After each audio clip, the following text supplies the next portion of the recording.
ድርሻን አለማወቅ ቤተ መቅደስ ውስጥ ገብቶ መገልገል የሚጠበቅበት አገልጋይ ካልሆንኩኝ ካለ ማገልገል እየተጠበቀበት ኃላፊነት እያለበት ደግሞ አይ አልፈልግም ብሎ ገሸሽ ሲል ይሄ ድርሻና ቦታን አለማወቅ እንረዳ። ለእግዚአብሔር ተቆረቆረንና ጠበቃ ቆምንለት ብለን ሰዎችን ስንሳደብም ሆነ ክፉ ነገር ስናረግ እየተናገርነው ያለነው ግለሰቦቹን ብቻ ላይሆን ይችላል። በነገራችን ላይ ንጽህናቸውንም ሆነ ርኩሰታቸውን የሚያውቀው ማን ነው?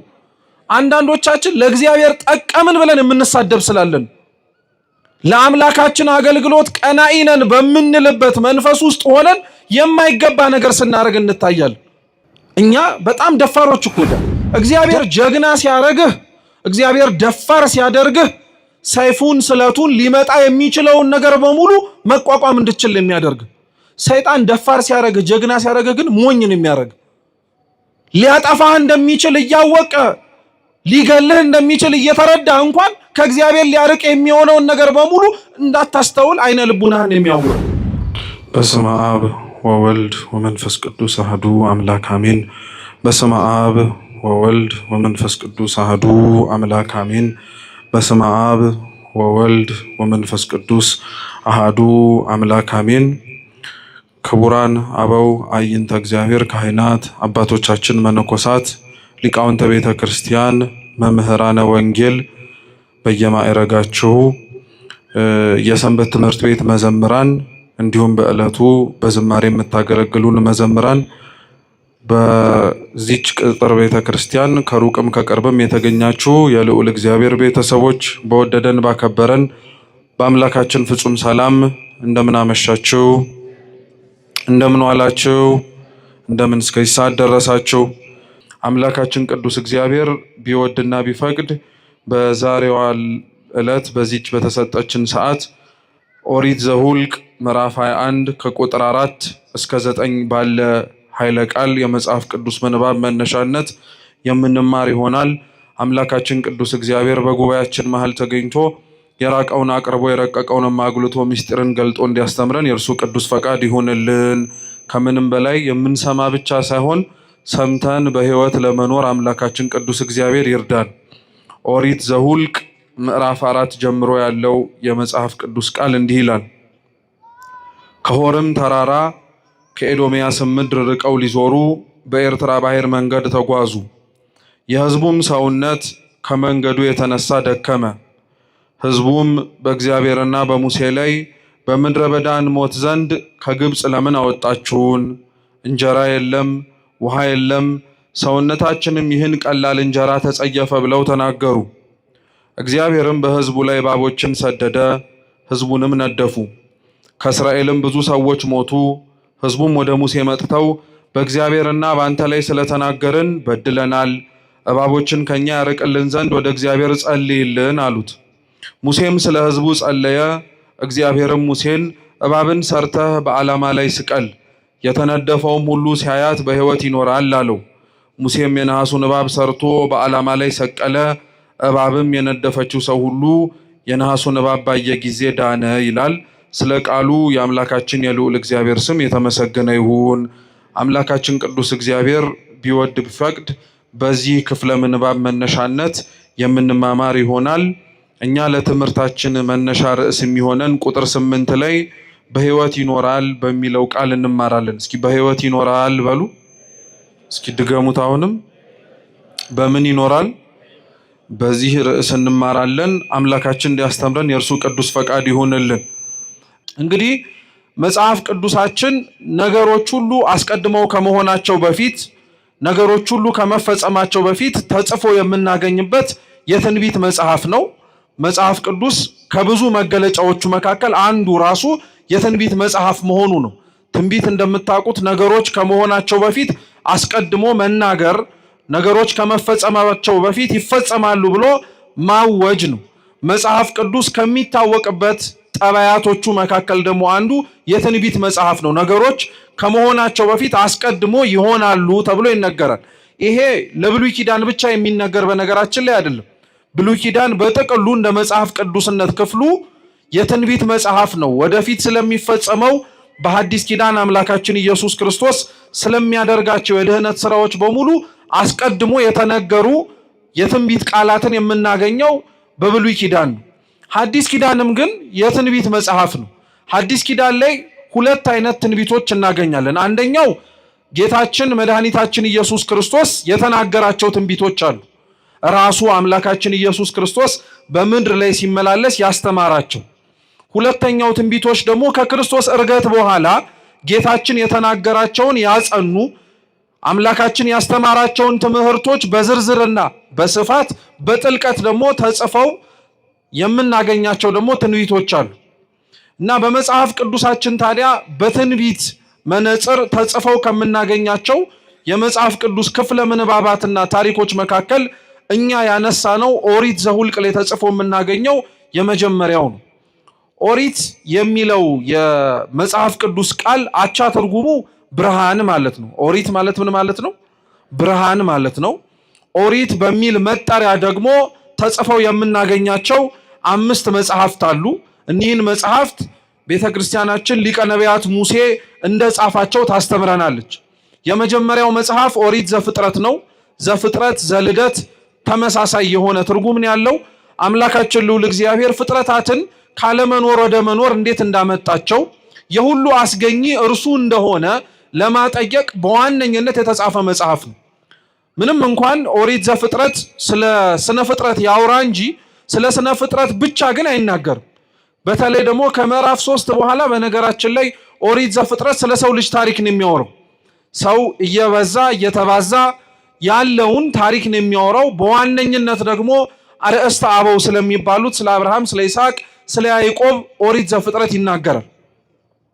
ሁለተኛው መጽሐፍ ኦሪት ዘጸአት ነው። እስኪ ኦሪት ዘጸአት በሉ። ኦሪት ዘጸአት ስለ መውጣት ነው የሚያወራው። ወደ ምድረ ግብፅ ወርደው ባሪያ ስለነበሩት ስለ እስራኤላውያን እንዴት እግዚአብሔር አምላክ በግሩም በሆነ በተአምራቱ ነቅሎ ከግብፅ ባርነት ነፃ እንዴት እንዳወጣቸው ተጽፎ የምናገኝበት መጽሐፍ ነው። ሶስተኛው ሙሴ እንደጻፈው የምናምነው መጽሐፍ ቅዱስ ደግሞ ኦሪት ዘሌዋውያን ነው። ኦሪት ዘሌዋውያን የግብፅን ባርነት ነፃ ያወጣቸውን ህዝቡን እስራኤላውያንን ከእርሱ ጋር መገናኘት እንዲችሉ ከእርሱ ጋር ያላቸው ግንኙነትም ጭምር በንጽህናና በቅድስና መሆን እንዲችል እግዚአብሔር በኦሪት ዘሌዋውያን ላይ ስለ ምስጢረ ክህነት፣ ስለ ቤተ መቅደስ ስርዓት ያስተማረው የመጽሐፍ ቅዱስ ክፍል በኦሪቱ ጊዜ ላይ ኦሪት ዘሌዋውያን ነው። ከዛ በተጨማሪም ደግሞ ስለ መስዋዕትም ጭምር ጽፎ እናገኛለን። ኦሪት ዘሌዋውያን በነገራችን ላይ መጽሐፉ ኦሪት ዘሌዋውያን ተብሎ ይጠራ እንጂ ለሐዲስ ኪዳንም ጭምር መነጽር ነው። በጥቅሉ እንዳልኳችሁ የብሉይ ኪዳን መጽሐፍት መዳረሻቸው ሐዲስ ኪዳን ስለሆነ በእያንዳንዱ መጽሐፍ ውስጥ ተጽፎና ተቀምጦ የምናገኘው ነገር ከመጀመሪያ ከምናነበው ምክንያተ ጽሕፈት ወይንም ደግሞ ታሪክ ባለፈ ውስጡ ምስጢር አለው። ውስጡ ከታሪኩ ባለፈ በሐዲስ ኪዳን እግዚአብሔር ሊያደርገው ያሰበውን ሐሳብ ለቅዱሳኑ የገለጠበት መንገድ ነው። ዘፍጥረት ምንም እንኳን እግዚአብሔር ፍጥረታትን ካለመኖር ወደ መኖር እንዴት እንዳመጣቸው ይናገር እንጂ መዳረሻው ምን እንደሆነ ታውቃላችሁ? እግዚአብሔር የፈጠራቸው ፍጥረታት በኃጢአት ከሞቱ በኋላ እንዴት ደግሞ መልሶ እንደ አዲስ እንደሚፈጥራቸው ልክ ቅዱስ ጳውሎስ በሮሜ መልእክቱ በክርስቶስ ኢየሱስ እንደ አዲስ ተፈጠርን ብሎ እንደሚናገረው እርሱ የመጀመሪያው ፈጣሪ ፍጥረታትን ካለመኖር ወደ መኖር እንዳመጣው ይሄው ፈጣሪ ደግሞ እኛ የተፈጠሩትን ፍጥረታት ከመኖር ወደ አለመኖር በኃጢአታችን ቀይረናቸው ነበር። ጥፋታችን እኛን ብቻ ሳይሆን ዙሪያችን ላይ ያሉትንም ስነ ፍጥረታትንም ጭምር እንዲጎዱና እንዲጎሰቁሉ አድርጓቸው ነበር። ስለዚህ እሱ ፈጥሮ እኛ የገደልነውን እርሱ መልሶ ፈጥሮ እንዴት አዲስ እንደሚያደርጋቸው ኦሪት ዘፍጥረት አምላክ ሰው ከመሆኑ በፊት የተጻፈ የትንቢት መጽሐፍ ነው። ኦሪት ዘጸአትም ተመሳሳይ ነው። ታሪኩን ለሚያነበው ሰው የሚመስለውም ሆነ የሚያየው እግዚአብሔር በግብፅ ባርነት ተይዘው የነበሩትን እስራኤላውያንን እንዴት እንዳወጣቸው ተስፋ ወደሚያደርጉት ወደ ምድረ ርስት ከነዓንም እንዴት እንደወሰዳቸው ነው። ይሄ ታሪኩ ነው። በውስጡ ያለው ግን ኦሪት ዘጸአት ሊሰብከው የፈለገው ትምህርት ግን ምንድነው? በግብፅ በተባለ በሲኦል አሽክላ በሲኦል ሰንሰለት ታስረን የነበርን እስራኤል ዘስጋ ለተባሉት እኛ እስራኤል ዘነፍስ ምሳሌያቸው ነው። ስለዚህ በግብፅ ውስጥ በሲኦል እስራኤል በተባሉ እኛ ታስረን የነበርነውን እግዚአብሔር ሙሴ እርሱ እንዴት እንዳወጣን እንዴት ነፃ አላቆ ከነዓን ወደ ተባለች ወደ መንግስተ ሰማያት መርቶ እንዴት እንዳስገባን ታሪክ ነው። ለዛ ነው በነገራችን ላይ ራሱ ጌታችን ኢየሱስ ክርስቶስ በምድር ላይ ተመላልሶ በሚያስተምርበት ጊዜ ላይ የኦሪት መጽሐፍትን እየጠቀሰ ያስተምር ነበር። ራሱ ማለት ነው አምላካችን እንዲህ በኦሪቱ ተብሎ እንደተጻፈው በሐዲስ ኪዳንም ይሄ ሊሆን ግድ ነው እያለ ይናገር ነበር። እና አንዱ እንደዛ አድርጎ ካስተማረባቸው መካከል የእስራኤልን ከግብጽ መውጣት ነው። የእስራኤል ከግብጽ መውጣት የባርነት ነፃ የመውጣት ታሪክ ብቻ አይደለም። ለኛ ከሲኦል ባርነትና ከሲኦል አገዛዝ ሙሴ የተባለ ክርስቶስ ነፃ አውጪያችን እንዴት እንዳወጣን የሚያጠይቅ የሚናገር ታሪክ ነው። ኦሪት ዘሌዋውያንም ተመሳሳይ ነው። ኦሪት ዘሌዋውያን ለሚያየው የኦሪቱ ቤተ መቅደስ፣ የኦሪቱ መስዋዕት፣ የኦሪቱ መሰዊያ እንዴት እንደሆነ የሚመለከትበት ነው። ፍጻሜው ግን ምን መሰላችሁ? እኛ ከእግዚአብሔር ጋር የምንገናኝባቸውን 3 መስመሮችን ማሳየት ነው። እነዚህም 3 ሰው ከእግዚአብሔር ጋር የሚገናኝባቸው እግዚአብሔርም ከሰው ጋር የሚገናኝባቸው መስመሮች ክህነት፣ መስዋዕት፣ መሰዊያ ናቸው። እስኪ ክህነት በሉ፣ መስዋዕት፣ መሰዊያ። እነዚህ 3ቱ ክርስቲያኖች እኛ ከእግዚአብሔር ጋር የምንገናኝበት መስመሮች መንገዶች ናቸው። እግዚአብሔርም መልሶ ከኛ ጋር የሚገናኝበትም መንገዶች ናቸው። እነዚህ 3ቱ በኦሪት ዘሌዋውያን እግዚአብሔር ለሕዝቡ ያስፈልጋል ብሎ መስጠቱ፣ በሐዲስ ኪዳንም አምላካችን ኢየሱስ ክርስቶስ ክህነትን ለሐዋርያት፣ መስዋዕትን ቅዱስ ሥጋውን ክቡር ደሙን ለደቀ መዛሙርቱ ለሐዋርያት፣ መሰዊያ የተባለውንም ታቦትም ጭምር እንደሚሰጥና እንደሚያጸና ማጠየቂያ ናቸው። ከኦሪት ዘሌዋውያን በኋላ ያለው መጽሐፍ ደግሞ ሙሴ እንደጻፈው አምነን የምንቀበለው ኦሪት ዘሁልቅ ነው። የመቆጠር መጽሐፍ ከግብጽ ሲወጡ እንደተቆጠሩ ከነዓንም ሲገቡ የተቆጠሩበትን መጽሐፍ ኦሪት ዘሁልቅ ነው። የመጨረሻው ኦሪት ዘዳግም ነው። ድጋሚ የተጻፈ መጽሐፍ ስለሆነ ከምድረ ግብጽ ወጥተው እስራኤላውያን ወደ ከነዓን ጉዞ ሲያደርጉ ሁሉም የወጡት ሰዎች አልገቡ። እግዚአብሔር ባወቀ ከግብጽ ወጥተው ነፃነትን ለማየት ታድለው ነገር ግን የናፈቋትን ከነዓንን ያላዩ ሰዎች ነበሩ። ስለዚህ አባቶቻቸው እንዴት ባለ መንገድ እግዚአብሔር ነፃ እንዳወጣቸው እንዲታወቅ እነሱም ደግሞ ከእግዚአብሔር ጋር ያላቸውን ግንኙነት እንዳይረሱ እንደ አዲስ የተጻፈላቸው መጽሐፍ ነው ኦሪት ዘዳግም። ለዛ ነው ገልጣችሁ ስታነቡት አብዛኞቹ 4ቱ መጽሐፍት ላይ የነበሩት ታሪኮች ድጋሚ ተጽፈው ታገኟቸዋላችሁ። አዲስ የሆነ ትውልድ ስለተነሳ ታሪክ እንዳይረሳ ነው። የተደረገለትን ነገር እንዳይዘነጋ እግዚአብሔር ኦሪት ዘዳግምን ድጋሚ እንዲጻፍ አድርጓል። እነዚህን 5ቱን መጽሐፍት ሊቀ ነቢያት ሙሴ እንደጻፋቸው ቤተክርስቲያናችን ታስተምራለች። እኛ ለትምህርታችን መነሻ አድርገን የመረጥነው መጽሐፍ ኦሪት ዘሁልቅ ምዕራፍ 21 ምዕራፍ 21 በነገራችን ላይ ታሪኩ እንደ ታሪክ ምዕራፍ 21 ተብሎ ተጻፈ እንጂ ቅጥያ ነው። አብሮ ተያያዥ ታሪኮች ናቸው። በተለይ ከምዕራፍ 16 ጀምሮ ያለው ታሪክ ተያያዥነት ያለው ታሪክ ነው። ምዕራፍ 16 ላይ እስራኤላውያን ገና ወደ ከነዓን ሳይገቡ በሰፈሩባቸው ቦታዎች ላይ አሳፍ፣ ቆሬ፣ ዳታን፣ አቤሮን የሚባሉ 4 ሰዎች ተነስተው በሙሴና በአሮን ላይ እንዳመፁ ተጽፎ ታሪክ እናገኛለን። እና የዛ ታሪክ ቅጥያዎች ናቸው እነዚህ አሁን የምናነባቸው ነገሮች በሙሉ። ዳታን፣ አቤሮን፣ አሳፍና ቆሬ ያጠፉት ጥፋት ምን መሰላችሁ? እነዚህ 4 ግለሰቦች ከእስራኤላውያን ቤት ተብለው ከሚጠሩት ከሮቤልና ከሌዊ ነገድ ተመርጠው የወጡ ናቸው። ጥያቄያቸው የነበረው ባጭሩ ምንድነው? ሙሴ እስራኤላውያንን ከግብጽ ባርነት አውጥቶ እዚህ አድርሷቸዋል። ስለዚህ ከዚህ በኋላ ወደ ከነዓን የመጓዙን የመምራቱን ኃላፊነት ደግሞ ከሙሴ መውረድና ሌላው ሰው መቀበል አለበት፣ ፍትሃዊ እንዲሆን ለማለት ነው። እየሰማችሁ ነው? ፍትሃዊ እንዲሆን ማለት ሙሴ ብቻ ለምን ይመራል?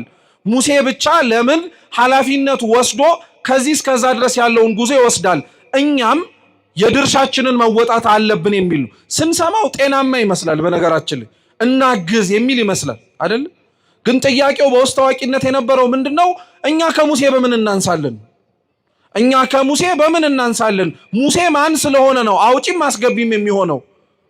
ስለዚህ ህዝቡን ስለሆነ የሚመራው ህዝቡ ተሰብስቦ ድምጽ በመስጠት በእኛ ቋንቋ ዲሞክራሲያዊ በምንለው መንገድ ማለት ነው ድምጽ በመስጠት ሙሴን እኛ እንድንተካው አሮንንም ጭምር እኛ እንድንተካው ያስፈልጋል አሉና ይሄን ጥያቄያቸውን ለሙሴ ይዘው ሲቀርቡ ሙሴ በተቻለው አቅም መልስ ለመስጠት ሞክሯል። መልስ ለመስጠት ብቻም አይደለም ተንበርክኮም ለምኗቸዋል። እኔ ህዝቡን እንድመራ ፈቅጄ ወድጄ እያደረኩት ያለውት ነገር እንዳይመስላችሁ እግዚአብሔር ስለመረጠኝ ነው እያደረኩኝ ያለውት በራሴ ፈቃድ እኔ ነፃ አውጪ ነኝ እኔ ሁሉን ነገር ማድረግ የምችል ሰው ነኝ ብዬ አይደለም። እግዚአብሔር ግን ከምጠብቅበት ከበግረኝነቴ ጠርቶ ለዚህ ዓላማ መርጫለሁ ስላለኝ ነው። ምን አለ ሙሴና እግዚአብሔር ህዝቡን ምራ አልመራም ሲባባል የነበረውን ግብ ቢያዩ ኖሮ እነዚህ ሰዎች እንዲህ ብለው አይናገሩም ነበር። በጣም ነው የሚገርማችሁ ሙሴ ህዝቡን ላለመብራት ያላረገው ጥረት የለም። እግዚአብሔር በዛች በዕፀጳጦሱ ውስጥ ሲያነጋግረው እኮ ሙሴ ይሄንን እኛ እንምራው ብሎ የተናገረውን ህዝብ ላለመምራት ብዙ ተናግሯል። አልችልም ብሏል፣ አቅም የለኝም ብሏል፣ ኮልታፋ ነኝ ብሏል። በዚህ ሁሉ በማይችልባቸው መንገዶች ሁሉ እግዚአብሔር ግን አስችልሃለሁ እያለው እንደዚህ ከተባባሉ በኋላ ነው አላምን ሲለው አንድ እጅህን ብብት ውስጥ ከተትና ለምጻም ሆኖ ሲወጣ እያሳየው መልሰ ከተተው እያለ ያነጻለት በእጅህ ያስከውን በትር ጣለው ሲለው እባብ ሲሆን ጅራቱን ያዘው አትፍራ እያለው መልሶ እንጨት ሲሆን ይሄ ሁሉ ተአምርና ይሄ ሁሉ ማሳመን እግዚአብሔር ሙሴን የሚያደርገውን ኃላፊነት እንዲወጣ ያደረገው ነው። ማንንም ስላላየ ግን ይሄንን ማንንም ስላልተመለከተ ግን አሁን እነዚህ ሰዎች ተሰብስበው ሙሴን ካላወረድን አሉት እና ሙሴ እኔ ወድጄ የለም ፈቅጄ የለም እግዚአብሔር ስለመረጠኝ ነው አለ። እነሱ ሊሰሙ አልፈለጉም። አሮንም መውረድ አለበት አለ። እንደ ሙሴ ሁሉ አሮንም የተሾመው በእግዚአብሔር ፈቃድ ነው። ሙሴና አሮን በስጋ ወንድም ይሁኑ እንጂ ሙሴ አሮንን የሾመው የስጋ ወንድሙ ስለሆነ አይደለም። እግዚአብሔር ሹመው ስላለው ነው። ኮልታፋ ነኝ ሲለው አንደበት ይሁን ስላለው ነው። ክህነት ለአሮን የተሰጠው ለሙሴ ራሱ እኮ አልነበረውም። ክህነት ቤተ መቅደሱን ገብቶ የማገልገል ስልጣን አልነበረውም። ሙሴ ግን አንድም ጊዜ ላይ ስለ አሮን ገብቶ የማገልገሉን ነገር አንስቶ እኔ ለምን እንደዚህ ሆንኩኝ ብሎ ያቅ ድርሻውን አውቆ ነበር። ምኑን አውቆ ነበር? አው ክርስቲያኖች በነገራችን ላይ በቤተ መቅደስም ሆነ በማንኛውም ህይወታችን ላይ ድርሻችንን ማወቅ አለብን። ማን ምን ቦታ መሆን እንዳለበት መጠንቀቅ አለብን። ይሄንን ያለ ማወቃችን በጣም ብዙዎቻችንን ዋጋ አስከፍሎናል። ሰሚ የሆነው ተናጋሪ ሲሆን፣ ተናጋሪ የሆነው አድማጭ ሲሆን፣ መምራት የሚጠበቅበት ሲቀመጥብን፣ የመቀመጥ የሚጠበቅበት ተነስቼ ካልመራው ሲል ይሄ ነው ብጥብጥ የሚፈጥረው። ድርሻን አለማወቅ። ቤተ መቅደስ ውስጥ ገብቶ መገልገል የሚጠበቅበት አገልጋይ ካልሆንኩኝ ካለ ማገልገል እየተጠበቅበት ኃላፊነት እያለበት ደግሞ አይ አልፈልግም ብሎ ገሸሽ ሲል ይሄ ድርሻና ቦታን አለማወቅ እና እንደዚህ አይነቱን ነገር ነው ዳታን፣ አቤሮን፣ አሳፍና ቆሬ አመጽ ያስነሱት። ድርሻቸውን አላወቁም፣ መመራት አልፈለጉም፣ በሙሴና በአሮን መተዳደር አልፈለጉም። ስለዚህ ውረዱና እኛ ህዝቡን እንምራሉ። ሙሴ ይሄን ነግሮ አልበቃ ብሎ ተንበርክኮ ለመነ፣ ተማጸናቸው፣ እባካችሁ ተው አለ። ምክንያቱም እያመጹ ያሉት ሙሴ ላይ አይደለም፣ ማን ላይ ነው? እግዚአብሔር ላይ ነው። አንዳንዴ በነገራችን ላይ እኛም ራሱ አንረዳም። ለእግዚአብሔር ተቆረቆረንና ጠበቃ ቆምንለት ብለን ሰዎችን ስንሳደብም ሆነ ክፉ ነገር ስናረግ እየተናገርነው ያለነው ግለሰቦቹን ብቻ ላይሆን ይችላል። በነገራችን ላይ ንጽህናቸውንም ሆነ ርኩሰታቸውን የሚያውቀው ማን ነው? አንዳንዶቻችን ለእግዚአብሔር ጠቀምን ብለን የምንሳደብ ስላለን ለአምላካችን አገልግሎት ቀናኢ ነን በምንልበት መንፈስ ውስጥ ሆነን የማይገባ ነገር ስናረግ እንታያለን። ፈቃድ አልጠየቁትም። ማረግ ስለሚችሉና ማረግ እንደሚችሉም ስላወቁ ብቻ ለማረግ ቆረጡ። እግዚአብሔር አምላክም ሙሴ ተንበርክኮ ሲለምናቸው፣ ሙሴ ተንበርክኮ ሲማጸናቸው አልሰሙም። ልብሳቸውን ለብሰው ማይጠንታቸውን ይዘው ወደ ቤተ መቅደስ ለመግባት ተንደርድረው መጡ። ደግሞ እኮ የሚገርመው እነዚህ አራት ሰዎች አራት ሆኖ ቢያጠፉ ምን አለበት? ሌላውንም ሰብስበው በቁጥር 250 ናቸው። ግማሹ ሙሴና አሮንን ይከራከራል፣ ግማሹ እዛ ውስጥ የእስራኤላውያን የነበሩበት ድንኳኖቻቸው ላይ አመጽ ይቀሰቅሳል። ምን እያለ መሰላችሁ? የሙሴና የአሮን የኃላፊነት ጉዞ ሊያበቃ ነው፣ አብቅቷል። ስለዚህ እነዚህ የሚተኩት አራት ሰዎች ስለሆኑ ህዝቡ ለዚህ መዘጋጀት አለበት ብለው በእኛ በዘመናዊ ቋንቋ ፕሮፓጋንዳን ብለው ይነዙ ነበር። ውስጥ ህዝቡን ሰላም ይበጠብጡ ነበር። እግዚአብሔር ሁለቱንም ነው ያያቸው። ቤተ መቅደሱን የደፈሩትንም ህዝቡንም ጭምር ያስደነገጡትንም ሰዎች አየ። እነዚህ ሰዎች ማይጠንታቸውን ልብሰ ተክህኗቸውን አድርገው ሲመጡ ሙሴ ለአሮንም ነገረው፣ አንተም ልብሰ ተክህኖን አድርግና አብራችሁ አጥኑ፣ እግዚአብሔር እዛን ጊዜ ላይ መቅሰፍቱን ምን እንደሚያደርግ እናያለናል። የሚገርማችሁ እነዚህ ሰዎች በድፍረት ስላለን ብለው ልብሱን አጥልቀው ማይጠንቱን ይዘው ገብተው የኦሪቱን ቤተ መቅደስ እናጥናለን ሲሉ ልብሱን ሳይነካ ማይጠንታቸውን ሳያበላሽ የእግዚአብሔር መቅሰፍት ግን እግዚአብሔር የላከባቸው ቅጣት ግን እነሱን እንደተለበለበ ግንድ ለብልቦ አቃጥሎ መቅሰፍቱ ገደላቸው። ውጭስ ያሉትን እዛ ድንኳኖቻቸው ህዝቡን ሲያሳምጹ የነበሩትን መሬት ተሰንጥቀ ዋጠቻቸው። አሁን ይሄን ያልኳችሁ ለምን መሰላችሁ? እግዚአብሔር እነዚህን ሰዎች ሲቀጣቸውም ሆነ እነዚህን ሰዎች ጥፋት አጥፍተው ለጥፋታቸው አልመለስም ሲሉ ቅጣቱን ሲቀጣቸው አሰፍተው ያመጡትን ልብስና የያዙትን ጽንሃ አልነካባቸው። እነሱን ራሳቸውን የለበለባቸው። ለምን መሰላችሁ? ካሰፉት ልብስ ጋር አብሮ እሳቱ እነሱንም ልብሱንም ማይጠንቱንም ቢበላው ከመቅሰፍቱ በኋላ የተረፈው ህዝብ ለለበሱትም ልብስ እንኳን አሮንም የሚለብሰው ስለሆነ ክብር አይሰጡትም ነበር። ምን በዚህ ልብስ እንኳን አንተ ይቅርና እነሱም ራሳቸው ተቃጥለው ሞተውበት የለ እንዴ ብለው ልብሱን ያቀሉት ነበር። ስለዚህ እግዚአብሔር ለልብሱ ያለውን ክብር እንዲያውቁ ሰዎቹን እንዲቀሰፉ አደረገ። ንዋያቱ ግን እዛው ባሉበት እንዲቀመጡ አደረገ። ይሄን የነገርኳችሁ ታሪክ ለምን መሰላችሁ? ይሄ ታሪክ እግዚአብሔር ለእስራኤላውያን እና ለአምልኮቱ ጠበቃ የቆመበት ነው። ቤተ መቅደሱ እንዳይደፈር፣ የሰጣቸው አገልግሎት እንዳይበላሽ፣ እነሱም ከህዝቡ አብረው ሆነው እንዳይጠፉ እንዳይቀሰፉ እግዚአብሔር ለህዝቡ ተጠባባቂ ሆነላቸው፣ ተከላካይ ሆነላቸው። የሰጣቸውን ነፃነት እንዳያጡ ህዝቡ መጠበቅ ሲገባው እነሱ ራሱ ጠበቀላቸው። አሁን ኦሪት ዘኍልቍ ምዕራፍ 21 ላይ ስትመጡ ይሄ እግዚአብሔር የጠበቀው ይሄ እግዚአብሔር ሰላምና ጤና እንዲያገኝ ያደረገው ህዝብ ነው ደግሞ መልሶ ሲያምጽ የምታገኙት። ምን አሉ? መጽሐፋችን ሲነበብ እንደሰማችሁት ከሆርም ምድር ከኤዶሚያስም ምድር ወጥተው ከሆር ወደ ኤዶሚያስ ሊሄዱ ማለት ነው።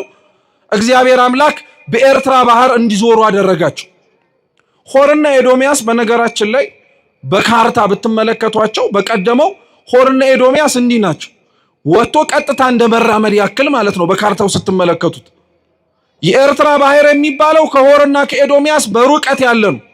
ምን ማለት መሰላችሁ? ከአንዱ ቦታ ወደ አንዱ ቦታ ቀጥታ መሄድ ሲችሉ እግዚአብሔር ያስኬዳቸው እንዲህ አዙሮ ነው። ከአንዱ ቦታ ወደ ሌላው ቦታ እንዲሄድ ለምን አዞራቸው? ለምን ከአንዱ ቦታ ወደ ሌላው ቦታ በቀጥታ መሄድ ሲችሉ ብዙ ውስጥ ለውስጥ እንዲሄዱ ለምን ፈለገ? ያስጓዛቸውና የወሰዳቸው ቦታ የኤርትራ ባህር ነው። የኤርትራ ባህር እና እስራኤላውያን ብዙ ታሪክ አላቸው። እግዚአብሔር ከዛ አንወጣበትም ብለው ከተጨነቁበት ከግብፅ ባርነት ነፃ አውጥቶ ያሻገራቸው የምንም ባህር ከፍሎ ነው። የኤርትራን ባህር ከፍሎላቸው ነው። ደግሞ እኮ መክፈል ብቻ አይደለም፣ እንደው ለአረፍተ ነገሩ ማሳጠር መክፈል አለው እንጂ እኮ እግዚአብሔርማ እንዴት አድርጎ አንቀባሮ እኮ ነው ያሻገራቸው። አንወጣበትም ያሉት ባህሩን መክፈል አንድ ነገር ነው። ውሃው እንዳይደረመስባቸው እንደ ግድግዳ እኮ አቁሞላቸው እንዳይፈሩ ማለት ነው።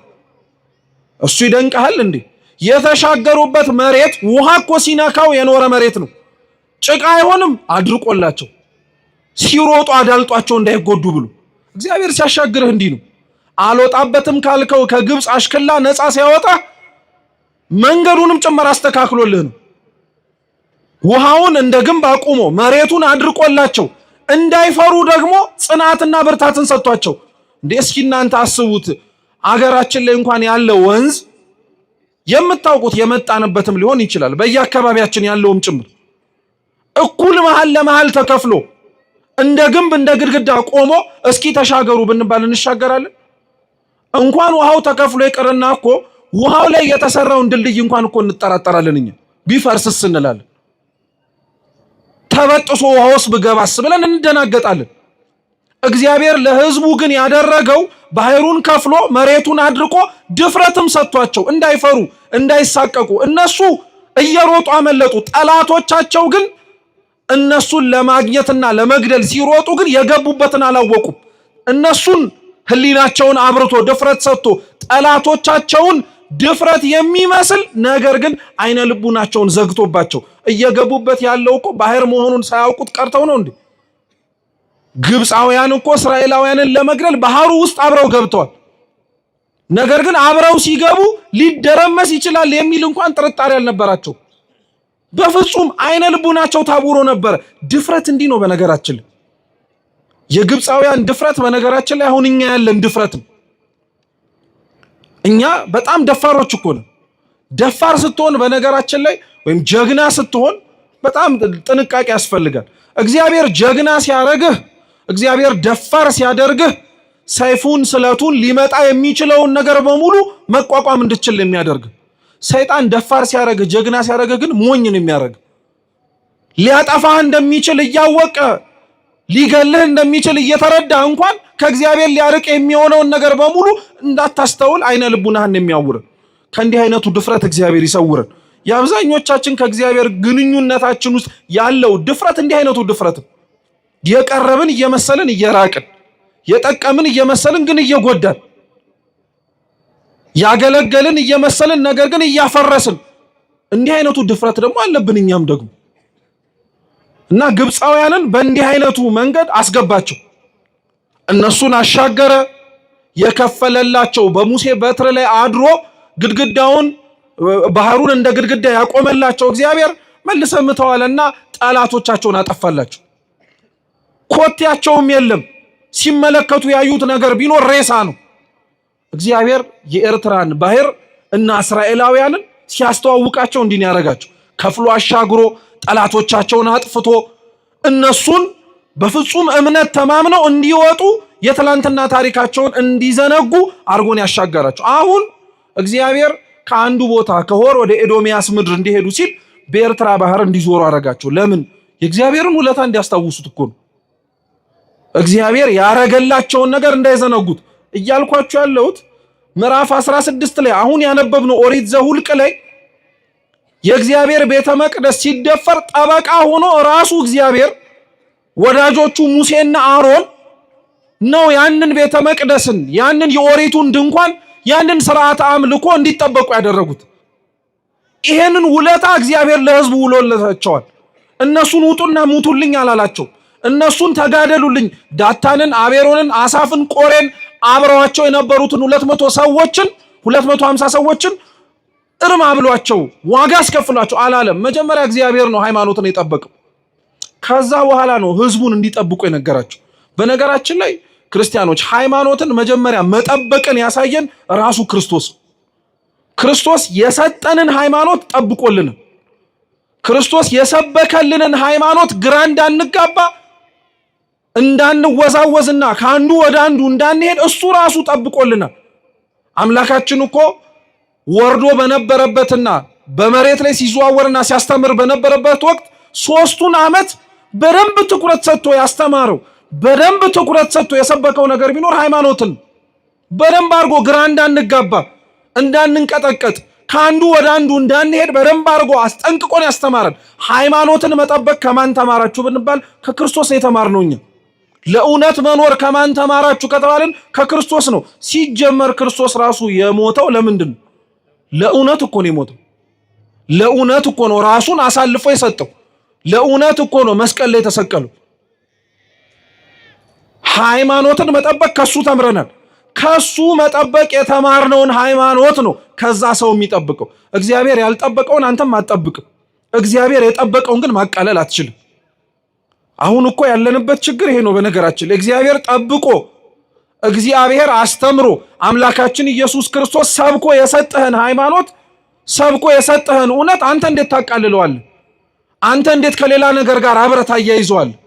በዚህ በዘመናዊው ዓለም ላይ ያለንበት ዘመናዊ ከሚባሉት አመለካከቶች እኮ ሃይማኖትን ማርከስና ማቅለል እኮ ነው። በቀደመው ዘመን ሃይማኖት ጥያቄ ምልክት ውስጥ ይገባ የነበረው በሃይማኖት አስተምሮስ ችግር ይፈጠር የነበረው በክህደት ነው። ቤተ ክርስቲያን የምታስተምረውን አታስተምርም በማለት የተናገረችው ያልተናገረችውን ደግሞ ትናገራለች በማለት ችግር ይፈጠር ነበር። ለዛ ችግር መፍትሄ ይሰጥ ነበር። እሱ የክህደት ትምህርት ሲያበቃ ደግሞ ስለተነሳ በክርክር ሃይማኖቱን በክርክር እምነታችንን ሊያስለቅቁን ያልቻሉን ጠላቶች ተነስተው ደግሞ ሰይፍ ማንሳት ጀመሩ። በጉልበት ለማድረግ ማለት ነው። በጉልበትም በንግግርም ሊለወጥና ሊስተካከል የማይችል ሐቅ እንደሆነ ስለታወቀ ያመነው አመነ፣ ያላመነው ደግሞ ሳያምን ቀር። አሁን ያለንበት ዘመናዊው ጦርነትና ውጊያ ግን ምን መሰላችሁ? አንዳንዶቻችን ክርስቶስ ጠብቆ የሰጠንን ሐዋርያትም ከርሱ ተምረው እንዲህ ነው ሃይማኖታችሁ ብለው ያስተማሩንን ትምህርት አንዳንዶቻችን እንደቀላል እናየዋለን። መልካም ምግባር ነው እንጂ ሃይማኖት ምን ያስፈልጋል የምንል ሰዎች እኮ አለን። ዋናው ጥሩ መስራትህ ነው እንጂ ሃይማኖቱ ምን ያስፈልግልሃል ብሎ የሚያስብ እኮ ሰው አለ። ሃይማኖት ማለት በነገራችን ላይ ክርስቲያኖች አስተምህሮ ማለት ነው። እስኪ ሃይማኖት በሉ እንጂ ማለት አስተምህሮ ማለት ነው። አው የምናምነው እምነት የተቀበልነው ሃይማኖት የሚያስተምረው አስተምህሮ አለ። ለምሳሌ እንደ አንድ ክርስቲያን እንደ ኦርቶዶክስ ተዋህዶ አማንያን ሃይማኖታችሁ ምንድነው ተብለን ብንጠየቅ አስተምህሮ ነው መልስ የምንሰጠው። እኛ ክርስቲያኖች ሁሉን የፈጠረ አንድ አምላክ በሚሆን በእግዚአብሔር አብ ምን እናረጋለን? እናምናለን ብለን የምንሰጠው እስከ መጨረሻው የጸሎት ሃይማኖት ምስክርነት የሙታንንም መነሳት ምን እናረጋለን? ይሄ ሃይማኖትህ ነው፣ ምስክርነት ነው። ይሄ ምስክርነት ነው። አሁን የመጣብን ችግር አሁን እየታየብን ያለው ፈተና ግን ምንድነው? አስተምህሮ አያስፈልግም፣ አስተምህሮ ምንም አያደርግም፣ ዋናው ደግ ማድረግ ነው ብሎ የሚያስብ ሰው ተነሳብን። መልካም ማድረግ ጥሩ ነው። መልካም ላረክበትና መልካም ለምታደርግበት ነገር ግን የምታረግበትን ምክንያት አለማወቅ ግን በጣም ይለያያል። በጣም አደገኛም ነው ጭምር። በነገራችን ላይ ክህደት ነው እሱ ራሱ። ይሄ ብቻ ደግሞ ብሎ አያበቃም። ሌሎች ደግሞ አሉ በውጭ ሆነው የሚናገሩ እዚህም ውስጥም ሆነንም ጭምር ትንሽ ጭላንጭሉ የሚታየብን አንጠፋም። ሁሉም ትክክል ነውስ የሚል ሰው የለም። ሰምታችሁ አታውቁ? ሁሉም እኮ ትክክል ነው፣ ሁሉም መርቶ የሚወስደው ወደ ማን ነው? ወደ እግዚአብሔር ነው ብሎም የሚያስብ እኮ ሰው አለ። ሁሉም እንዴት ትክክል ሊሆን ይችላል? እንደው አመክንያዊ በሆነ አስተሳሰብ እኮ ብናስበው ራሱ እንዴት ሁሉም ልክ ሊሆን ይችላል?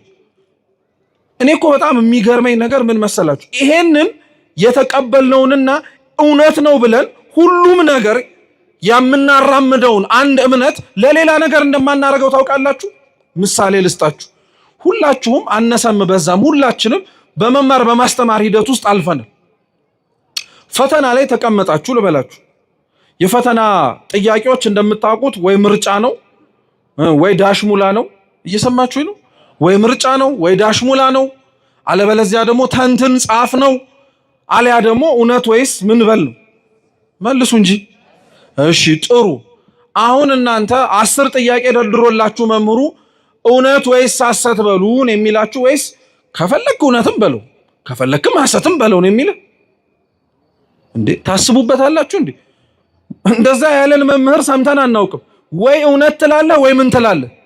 ሐሰት ትላለህ። ሁሉንም እውነት ማለት አትችልም ብትል አንተ እውነት ነው ያልከው ሊኖር ይችላል፣ ግን ሐሰት የሚኖር ነገር አይጠፋም? ይጠፋል። ሁሉንም ሐሰትም ማለት አትችልም፣ ምን ሊኖር ስለሚችል። ይሄንን አመክንዮ ለምንድን ነው ለሃይማኖት ሲሆን ግን ማንቀበለው? ሁሉም ሃይማኖት ልክ ነው፣ ሁሉም እኮ እውነታ አለው እንላለን። ሁሉም እውነት ሊሆን አይችልም፣ ሁሉም እውነታ ሊኖረው አይችልም። ቢሆን ኖሮ ለምን ሐዋርያት ወጥተው መስበክ አስፈለጋቸው? ቢሆን ኖሮ ለምን ክርስቶስስ ወጣችሁ እኔ ያስተማርኳችሁን ትምህርት እያስተማራችሁ በአብ በወልድ በመንፈስ ቅዱስም አጥምቁ ማለት ለምን አስፈለገው? ሁሉም እውነት ከሆነ ለምን ይደክማሉ? ሁሉም እውነት ከሆነ እሱስ ለምን ይደክማል? 3 ዓመት ለምን ማስተማር አስፈለገው? ለምን ሰዎች የሰው ልጅ ማን ይሉታል ብሎ መጠየቅ ለምን አስፈለገው? ያሉትን ይበሉት፣ የሚሉትን ይበሉ፣ ዋናው ሁሉም እውነት ነው አላለም። ግን አሁን የመጣብን ፈተና ይሄ ነው። ሁሉንም ሃይማኖቶች እውነት ነው ብለን እንድንቀበል በፍጹም አይሆንም። እውነት የሆነው እውነት ነው፣ ያውም እውነት የሆነው አንድ ነው። እርሱም እኛ የምናምነው የኦርቶዶክስ ተዋህዶ እምነት ነው። ይሄንን አናፍርበትም፣ እንድታፍሩበትም አያስፈልግም። ከሰው ጋር አብረን ለመኖር በሚል ካሉን ከአካባቢያችን ጋር ተስማምተን ለመኖር በሚል እውነትን አንደብቅም። እውነቱ ይሄ ነው። እውነቱን ይዞ ከሌላው ጋር አብሮ መኖር በጣም የሚቻል ነገር ነው። ክርስቶስ የሰበከውን እውነት እየሰበከ ከሌሎች ከሚጠሉት ሰው ጋር አብሮ ኖሯል አልኖረም? ኖሯል። ከሚያሳድዱት ጋር አብሮ ኖሯል አልኖረም? ኖሯል። እሱ የሚያስተምረውን እውነት ውሸት ነው ከሚሉት ጋርም አብሮ ኖሯል። ታዲያ የት ያመጣነውን ነገር ነው? እኛ ታዲያ የት የተሰበከልንና ያየነውን እውነት ነው እንደዛ ብለን የምንናገረው? የለም። ግን አሁን እንደዛ እየሆነብን ተቸገርን። ሃይማኖትን ክርስቶስ ጠብቆ አሳይቶናል፣ እኛም እንጠብቀዋለን። ሃይማኖትን ክርስቶስ ሰብኮልናል፣ ብንችል እኛም እንሰብከዋለን። የቻልን ባንደበታችን፣ የበረታን ደግሞ ከቃላችን ባለፈ በእውነትም በመኖርም ጭምር እንሰብከዋለን። ይሄንን ነው እርሱ ጠብቆ አሳያቸው። መጀመሪያ ቤተ መቅደሱን አስጠበቀ፣ ክብረ ክህነቱን አስጠበቀ፣ ሁሉንም ነገር አስጠበቀላቸው። አሁን ያስጠበቀላቸውን ያንን እምነታቸውን እነሱ ደግሞ መጠበቅ የሚያስፈልጋቸው ጊዜ ደረሰ። ትላንት እምነቱን እንዳስጠበቀላቸው ሊያጠፏቸው ከተነሱት ከሐሰተኛ ካህናት እንዳዳናቸው ረስተው ነበረ። ስለዚህ በኤርትራ ባህር እንዲዞሩ አረጋቸው። የኤርትራ ባህርንም ሲያዩት ምንም ትዝ ሊላቸው አልቻለም። የሚገርም እኮ ነው የሰው ጠባዩ፣ በጣም ነው የሚደንቃችሁ። አርግልኝ ብለን የለመነውን ነገር ከእግዚአብሔር ተቀብለ እያየው እግዚአብሔርን መርሳት አያሳዝን? ለምነ በተቀበልከው ትዳርህ ውስጥ እግዚአብሔርን መርሳት፣ ከእግዚአብሔር ለምነ የተቀበልከው ልጆችህን እያየ እግዚአብሔር ትዝ አይልህም። በጣም ነው የሚያሳዝነው። አምላክህን ለምነህ ባገኘኸው ትዳር እግዚአብሔር ትዝ አይልህም፣ ትረሳዋለህ። ከእግዚአብሔር ተቀብለህ እግዚአብሔርን ከሚያስረሳ ነገር በሙሉ መራቅ አለብህ። ከእንዲህ አይነቱም ጾር እግዚአብሔር ይሰውረን። አብዛኞቻችን ከእግዚአብሔር ተቀብለን እግዚአብሔርን ግን ረስተነዋል። እነሱም እንዲህ ነው የሆኑት። ሃይማኖታቸውን ያስጠበቀላቸውን አምላክ ረሱት። ትላንትና ከምን እንዳወጣቸው እንዲያስታውሱ በኤርትራ ባህር ያዞራቸውን አምላክ ረሱት። ይሄም አልበቃቸውም። እስራኤላውያን እኮ በነገራችን ላይ ሲያጠፉ እስከ ጥግ ነው የሚያጠፉት። ትንሽ ነገር አጥፍቶ አያውቁም። በነገራችን ላይ የእስራኤላውያን የጥፋት ችግር የኛም ነጸብራቅ ነው። አንዳንዶቻችን ግልጽ ካልሆነልንም ጭምር በዚሁ አስረድተነው እንለፍ። ብዙ ስብከቶች የቤተ ክርስቲያን የሚያውጠነጥኑትም ሆነ ሲናገሩ እስራኤላውያን ሲባል ትሰማላችሁ አይደል? እና አንዳንድ ሰው ለምንድን ነው እኛ ስለ እስራኤላውያን የምንሰበከው? ለምንድን ነው ስለነሱ የሚወራልን? ያለንበት ሁኔታ፣ ያለንበት ሀገር፣ በምንኖርበት ሀገር የምንጠራበት መጠሪያ አለ። ለምንድን ነው እስራኤል የሚባለው እስራኤላውያን እየተባለ የሚሰበከው? አንደኛ በነገራችን ላይ ማወቅ ያለብን መጽሐፍ ቅዱስ አምላክም ሰው ሆኖ የወረደበት ሀገር ይወርድበታልም ተብሎ የተጠበቀለት ሕዝብ ተስፋ የተነገረው እስራኤላውያን ናቸው። ያን ሀቅ መሻር አንችልም። ሁለተኛው ግን ምን መሰላችሁ? እስራኤላውያን ያለባቸው ችግር የኛ ችግር ስለሆነ ነው። በእስራኤላውያን ውስጥ የምንመለከተው መልካምም ይሁኑ ክፉም ነገሮች ከኛ ጋር ይበዛ ያንሳል እንጂ መመሳሰሉ አይቀርም። እና ለዛ ነው እስራኤላውያንን ሁሌ እያነሳን የምንማርባቸው እኛ እስራኤላውያን ስለሆንን ነው።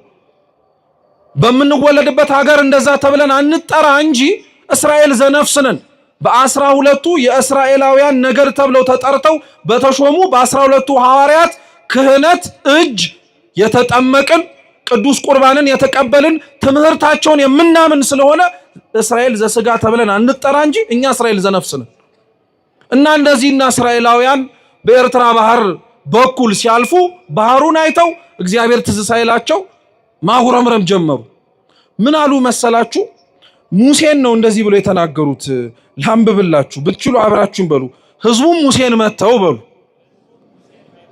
በሉ እንጂ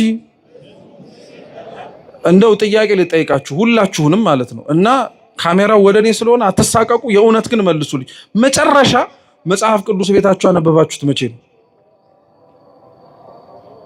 እንዳነበብን እኮ ነው ደግሞ ዘብነን የምንለው። ታዲያ ቃሉን ሰምተን ጠግበን እንደረካንበት ምናምን እኮ በሉ ስንባል አንልም። ራሱ እኮ በጣም ነው የምንገርመው። እስኪ ህዝቡም በሉ፣ እንደዛ እንዳላነበበ ሰው እንበል ሁላችንም። ህዝቡም በሉ ወደ ሙሴ መጥተው እንዲህ አሉት፣ በእግዚአብሔርና በሉ ህዝቡም በእግዚአብሔርና በሙሴ ላይ እንዲህ አሉ፣ በምድረ በዳ እንሞት ዘንድ ከግብፅ ለምን አወጣህን? እንዲሞቱ ነው እንደ እግዚአብሔር ያወጣቸው ነው እንዴ? ከግብፅ አውጥቶ ያሻገራቸው ኤርትራን ባህር የከፈለላቸው እንደሞቱት ግብፃውያን ባህር ውስጥ ከቶ ሊገላቸው ነው እንዴ? አይደለም፣ በፍጹም አይደለም። ግን ሲያጉረመርሙ ሰማችኋቸው? ኤርትራን አይተው ያሻገራቸውን እግዚአብሔርን ሳይሆን ያዩት የወጡባት ግብጽ ትዛለቻቸው እና እግዚአብሔርና ሙሴ ላይ ደግሞ እኮ በጣም ነው የሚገርሙት። እግዚአብሔርን ለብቻውም አልተናገሩትም። አብረው ሙሴን ከኑግ ጋር የተገኘ ሰሊጥ ምን አርግን አብረ ተወቀጥ ነው። ማን ከእግዚአብሔር ጋር ተጣበቃለህ እንደማለት እኮ ነው። አንዳንዴ በጣም ነው የሚገርማችሁ እኮ እግዚአብሔርና ሙሴን አብረው አንድ ላይ ያደረጓቸውና ለሁለቱም ነው ስሞታቸውን ያቀረቡት። ማን አውጣን አለ ከግብጽ ብለው ጠየቁት። ጥያቄያቸው ለሙሴም ነው ለእግዚአብሔርም ነው። ያወጣቸው ለሕይወት ነው። ያወጣቸው ደምን ባልቅሰው ነው።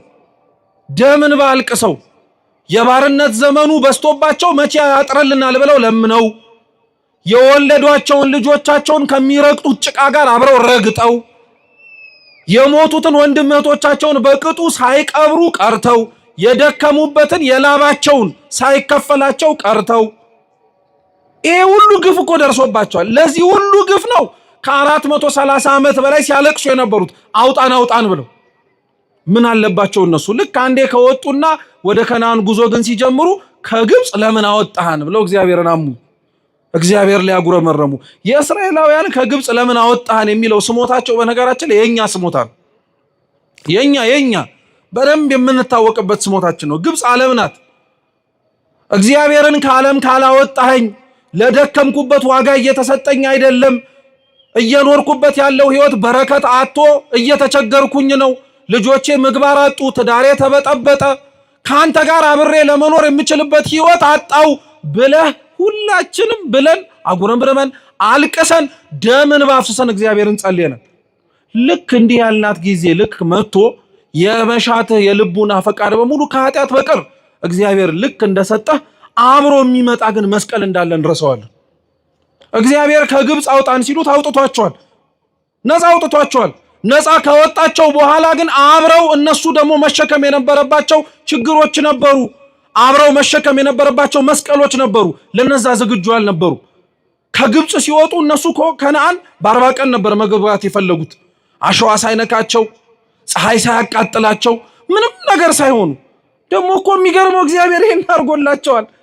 አሸዋው ግለቱ እንዳያቃጥላቸው ከመሬት አንድ ስንዝር ከፍ አድርጎ፣ የፀሐዩ ግለት እንዳይበላቸው በደመና ጋርዶ፣ አሁን እንደተሰበሰብንበት ብርሃን በሌለበት ጨለማ በበረሃ ሲጓዙ የብርሃን አምድ አቁሞላቸው፣ ጠላቶቻቸው ከፊት እንዳያጠቋቸው ቀድሞ መንገዱን አስተካክሎ፣ ከኋላ ያለፏቸው ጠላቶቻቸው መተው እንዳያስደነግጧቸው ከጀርባ ጠብቋቸው። እግዚአብሔር እውነቴን ልንገራችሁ ለእስራኤላውያን ምን ያላረገላቸው ነገር አለ? እግዚአብሔር ለአንተ ምን ያላረገልህ ነገር አለ? ምን ያሳጣህ ነገር ኖሮ ነው እንደዚህ የምታጉረመርምበት? ምን ያሳዘነህ ነገር ኖሮ ነው እንዲህ አምረርህ የምታለቅስበት? ሰው ላይ አታልቅሱ ነው ያለ የሚባለው። እግዚአብሔር ላይ ስለምን የምታለቅስበት? ምን ያሳጣህ? ምን የበደለህ ነገር ኖሮ? ምን ያጎደለብህ ነገር ኖሮ? በጠበቀህ አሸዋው እንዳያቃጥልህ ከፍ ባረገህ፣ ፀሐዩ እንዳይለበልብህ በጋረደህ፣ ጠላቶች ከፊት እንዳይቀድሙ ቀድሞ በከለከለ፣ ከጀርባ ያለፍካቸው ነገሮች መልሰው እንዳያስደነግጡ በጠበቀ። እሱማ መታማት አልነበረበትም። ግን እኛ ምን አልን? ከግብጽ ለምን አወጣን? ብዙ ሰው እኮ የለም በጣም ግን ቀላል የማንባል ሰዎች አለን። እውነቴን እንምላችሁ ቤተክርስቲያን ገብተን ለምን እግዚአብሔርን ካለማወጣህን ነው። ትንሽ ከበሩ ስንወጣ የደመቀው ዓለም እናየዋለን። ሰው ሲሯሯጥ፣ ሰው ውር ሲል፣ የሚበላውን የሚጠጣውን ሲያገኝ፣ ስራው ሲሰምርለት፣ ሲበረክትለት፣ በሀብት ላይ ሀብት፣ በቤት ላይ ቤት፣ በመኪና ላይ መኪና፣ በገንዘብ ላይ ገንዘብ፣ በወዳጅ ላይ ወዳጅ፣ በሁሉም ነገር ላይ ሲጨማመረ ስናይ የገባንበትን ጊዜ እንረግማለን። ምን ነው እግዚአብሔር እዚህ ቤተክርስቲያን እንዲህ ባታስቀምጠኝ ኖሮ አስሮ አስቀመጠን ብለን እኮ የምናለቃቅስ ሰዎች አለን። ሰው ከደረሰበት መድረስ ያቃተኝ ቤተክርስቲያን ስለገባው ነው ብሎ እኮ የሚያማርሰዋል። ከእግዚአብሔር ጋር ስለተጠጋው ነው። እና እውነተኛ ከግብጽ ለምን አወጣህን ብለው ካጉረመረሙት ከእስራኤላውያን እንብስ እንጂ እናንሳለን እንዴ? ለምን አስገባህን ብለን እኮ ጠይቀነዋል እግዚአብሔርን። ያስገባህን ቤተክርስቲያን እንዲህ እንድቸገር ነው? እንዲህ መከራ እንዲበዛብኝ ነው? አንተን ብዬ ብጠጋ ዓለም ከምትፈትነኝ በላይ እንድፈተን ፈልገህ ነው ብለን ማን ያልተናገራል? አብዛኞቻችን እንዲህ ብለን እግዚአብሔርን ተናግረነዋል። ከግብጽ ለምን አወጣህን አሉ። እንደዛ ብለው እኮ ደግሞ አላቆሙ። እኔ በጣም ነው የሚገርማችሁ። እስኪ እንጀራ የለም በሉ እንጀራ የለም በሉ። ውሃ የለም ግን እንጀራ የለም። እውነት ለመናገር ውሃ የለም። ሊያውም እንጀራ እንዳይመስላችሁ እኮ የሰጣቸው እንጀራ። እነሱማ እንደዛ ብለው እኮ አላቆሙም። ራሱ እንጀራ የለም ውሃ የለም አሉና ሰውነታችንን ይህንን እስኪ ሰውነታችንን በሉ እንደው በማርያም በሉ ሰውነታችንን ይህንን ቀላል እንጀራ ተጸየፈ። እግዚአብሔር የሰጣቸውን እኮ ነው ቀላል እንጀራ ብለው የጠሩት። እስኪ እንደው ወንዶች እናንተ ልጠይቃችሁ፣ እቤቶች ያሉ እህቶቻችሁ ሚስቶቻችሁ ሊሆኑ ይችላሉ። መቼም የእንጀራ ጉዳይ ነውና ቤት ገብታ በዋቃዋን ከፍታ ሊጧን ምናምን ስታቦካ ስታሰፋ አይደል የሚባለው? ስታሰፋ እንጀራ ታያለ እና ሙያው ቀላል መስሎ እንጀራ ለጋግር ነው ምናምን ይሄ ቀላል ምን ታካብጃለሽ ያልክበት ጊዜ አልነበረ አለ። አብዛኞቻችሁ ሙያውን ስናይ ያን ያክል አይከብድም። ግን ልክ እንደ ከበሮ ነው በነገራችን ላይ እንጀራ ከበሮ ሲይዙት ያምር፣ ሲይዙት ግን ሲያዩት ያምር፣ ሲይዙት ያደናግር ይባላል።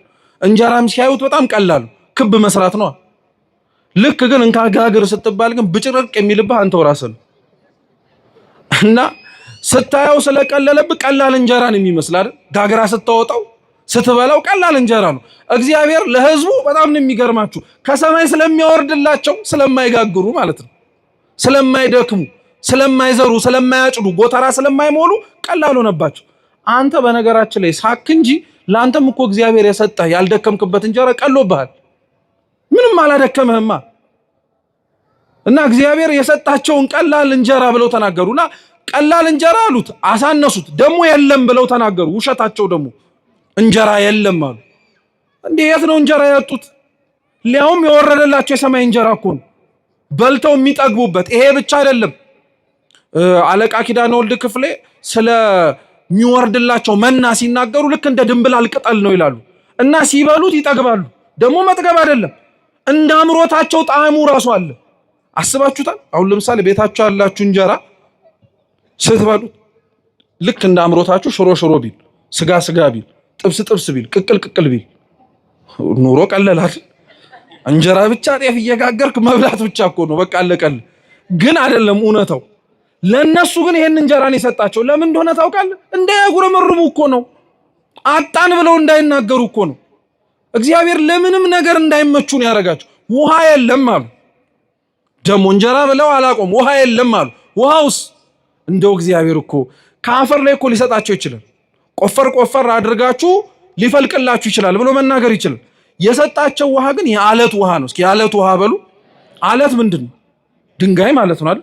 ከድንጋይና ከአፈር ውሃ ንጽህናው የትኛው ይበልጣል? የድንጋይ ነው አይደል? ለምንድን? በአፈር ላይ ያለው ውሃ ወደደም ጠላ ምን መደረጉ አይቀር። አይገርማችሁም? ደፈረሰ ብለው ራሱ እንዳያማሩ እኮ ነው። የጠራ ውሃ አልሰጠንም እንዳይሉ ከአፈር ሳይሆን ከአለት ላይ ውሃ ሰጣቸው። የአለት ውሃ እየጠጡ ከሰማይ እየወረደ መና እየበሉ እንጀራ የለም ውሃ የለም አሉ። ከሰማይ እየወረደ የጌታን ስጋ እየበላ ከጎኑ የተቀዳ ደሙን እየጠጣ ቁርባን የለም ብለህ ስታወራ አታፍርም? ቤተ መቅደሱ እንደተዘጋብህ መቼ ነው የምንቆርበው እያልክ እየቻልክ ሳትከለከል እንደዛ ብለህ ስትናገር አያሸማቅቅም? ታዲያ ከኛ በላይ እንደዚህ ብሎ እግዚአብሔርን ያመው ማን አለ? እንጀራ የለም ውሃ የለም፣ ሰውነታችን ይሄንን ቀላል እንጀራ ተጸየፈ አለ። ይሰማል እግዚአብሔር፣ ያዳምጣል በደንብ አድርጎ። ያልሆነ ሆነ እየተባለ እየተነገረ ነው። ከዛ በኋላ ሲነበብ እንደሰማችሁት ህዝቡ ላይ እግዚአብሔር አምላክ ተናዳፊ እባብ ሰደደበት። ዋጋው እንዲገባው የበላኸው እንጀራ የጠጣኸው ውሃ ቀላል ብለህም ያረከስከው ነገር ዋጋው እንዲገባ እስኪ አተኸው ተመልከተዋል። እንጀራውን አልወሰደውም፣ ውሃውን አልወሰደውም፣ ግን እንጀራውንና ውሃውን የሚበሉበትን ጤናቸውን ወሰደው። እባብ መርዛማ ነው። እየሄደ እየነደፋቸው በሽተኛ ሆኑ። ሁሉም ታመሙ። ሲያጉረመርም የነበረው ሰው በሙሉ አሁን ያጉረመረመበትን እግዚአብሔር አድነኝ ማለት ጀመረ። እስራኤላውያን ችግራቸው ምን ነበረ መሰላችሁ? ወደ መፍትሄው ከመሄዳችን በፊት ማለት ነው። እግዚአብሔር ያረገውንና ያረገላቸውን ነገር እንዳልተደረገላቸው መቁጠሩ ነው። በነገራችን ላይ እስራኤላውያን ህዝቡ ለእግዚአብሔር እያቀረበው ያለው ጥያቄ ወይም ችግርን በለው የእስራኤላውያን ችግር ብቻ አይደለም። በየዘመናቱ የነበሩ እግዚአብሔር አድርጓቸው፣ ሰርቷቸው፣ ፈጽሟቸው፣ ሆኗቸው ነገር ግን አይ በፍጹም እያሉ የሚነሱ ክህደቶች በሙሉ ምንጫቸው መካከል አንዱ ይሄ ነው። በሃይማኖት ላይ በሚነሱ በማንኛውም አይነት ዘርፍ ማለት ነው የሚነሱ ጥያቄዎች ወይም ክህደቶች ምንጫቸው ምንድነው ብላችሁ ብትጠይቁ የመጀመሪያው ይሄ ነው። የመጀመሪያው አንደኛው የምናገኘው ይሄ ነው። ምን ብትሉ የሆነውን እንዳልሆነ መናገር፣ እንጀራውን ቀላል ነው ማለት፣ የተሰጠህን የለም ማለት። በቤተ ክርስቲያን ታሪክ ላይ እኮ በሃይማኖት ሳይጎል እንደ እንጀራ ጠግበው እንደ ውሃ ጠጥተው የረኩበትን ምስጢር የለም ብለው አምተው ተናግረው ከሃይማኖት የወጡ አሉ።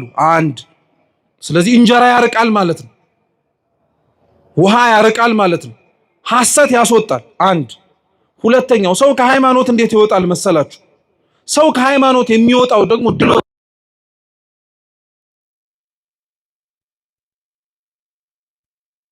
በራሱ አንደበት በነቢያቱም አንደበት ይናገራል። የምንመላለስባት መንገድ ጠባብ መንገድ ናት። ምሳሌ ልስጣችሁ። የቤተ ክርስቲያኑን ቅጥር ግቢ በር ይሄ ከጀርባችን ያለው ሰፊ ነው። ስለዚህ እንደፈለክ ትወጣለህ፣ ትገባለህ። በጣም ወፈርክ ቢባልም ይሄን ያክል በር ልትወፍር አትችልም። በፍጹም ሊሆን አይችልም።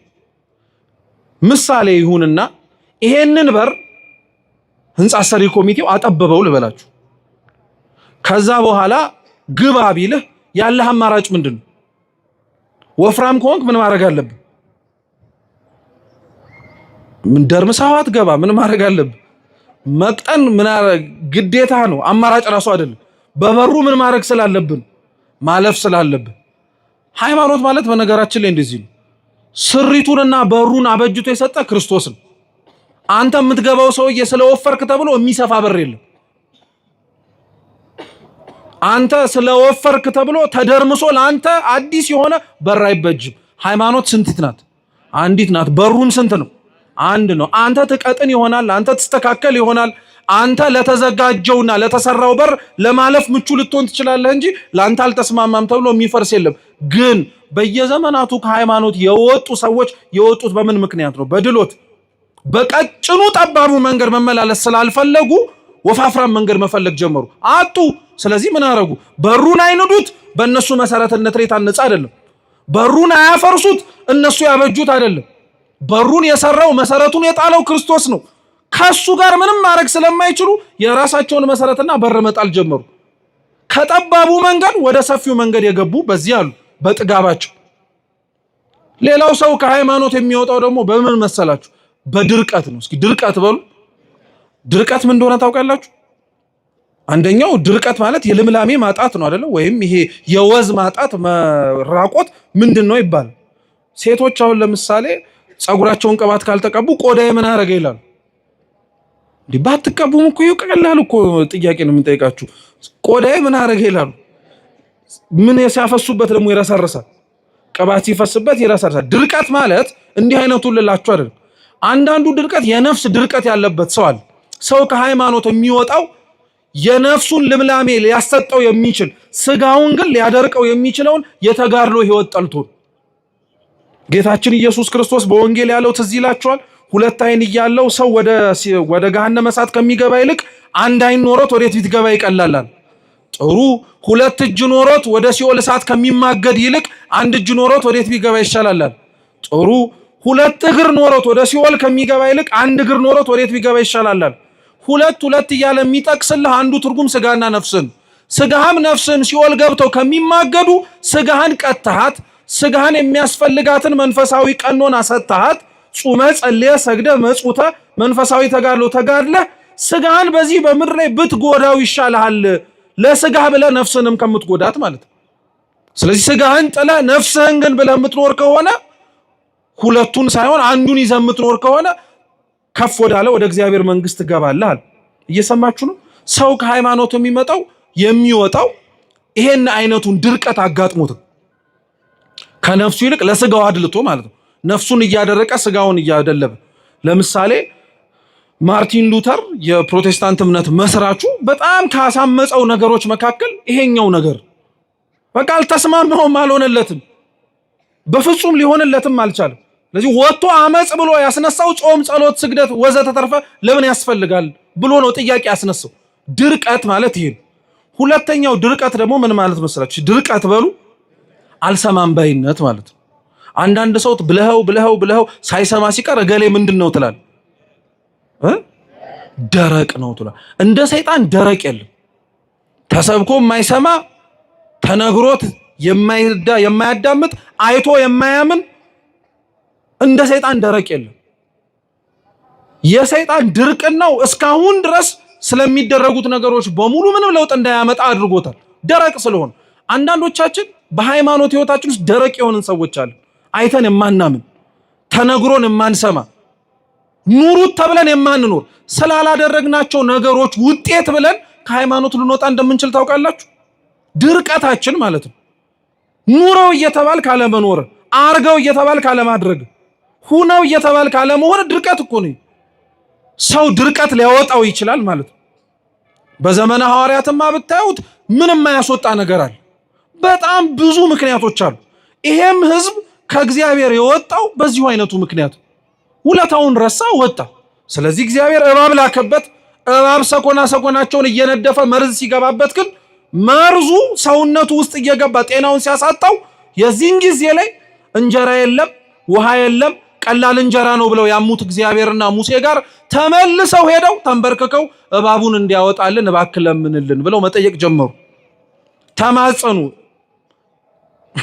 ድሮስ ወዴት ሊሄዱ ነበር? እውነት እኮ ነው። ድሮስ ወዴት ሊሄዱ ነበር? ያስቀየምከውን እግዚአብሔርን ነው ይቅርታ ጠይቀህ ደህና የምትሆነው።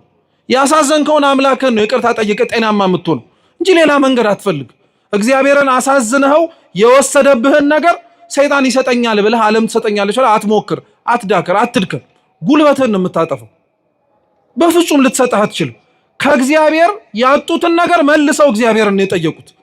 ሄደው ሙሴ ፊት ተደፍተው ጠየቁት። ሙሴ ፊት ተንበርክከው ማንባት ጀመሩ። ሙሴም ለእግዚአብሔር ጸለየ። አምላካችንም ነገረው፣ የነሐሱን እባብ ሰርተህ በዓላማ ላይ ስቀል፣ ሁሉም ባዩት ጊዜ ላይ በህይወት ይኖራሉ አለ። እስኪ የነሐሱ እባብ በሉ። የነሐሱ እባብ እስራኤላውያንን ነድፏቸው መርዝን በሰውነታቸው ውስጥ አሳድሮባቸው ከመጣባቸው ደዌ ያዳናቸው እባብ የነሐሱ እባብ ነው የሚባለው። የቀደመው እባብ ተብሎ የሚጠቀሰው እንደምታውቁት ጠላት ሰይጣን ዲያብሎስ ነው። መርዙ ኃጢአቱ ነው። ዲያብሎስ ሰኮና እየሄደ እንደተናደፈው እባብ እሱም ራሱ በሰው እግር ኮቴ እየሄደ መርዙን ይረጫል፣ ከሃይማኖት እንዲወጣ ከምግባር እንዲወጣም ጭምር። ይሄንን ብትችሉ እንዳትረሱት አደራላችኋለሁ። ሰው ሃይማኖትን የሚክደው በነገራችን ላይ በአስተምህሮ ጉዳይ ብቻ አይደለም፣ በምግባርም ሰው ሃይማኖቱን ሊክድ ይችላል። የሃይማኖት ክህደት በአስተምህሮ ደረጃ ሲሆን ዶግማቲክ ሄረሲ ነው የሚባለው፣ የዶግማ ክህደት ነው የሚባለው። እየሰማችሁ ነው? የአስተምህሮ ክህደት እንዳለ ሁሉ ደግሞ የምግባር ክህደት አለ፣ ኤቲካል ሄረሲ የሚባለው። አሁን በነገራችን ላይ እኛ እዚህ ውስጥ ያለ ነው ማለት ነው። የዶግማ ችግር ላይኖርብን ይችላል። እሱንም የሚያውቀው መድኃኔዓለም ነው። ጣቢያ የምንቀላቅል አንጠፋም። እዚህ ውስጥም ደግሞ ያም የሚያምረን ማለት ነው። በዛው ልክ ግን አብዛኞቻችን የምንጠቃበት ችግር ግን የምግባር ከሃዲያን ግን ነን። ይሄ አይዋሽ።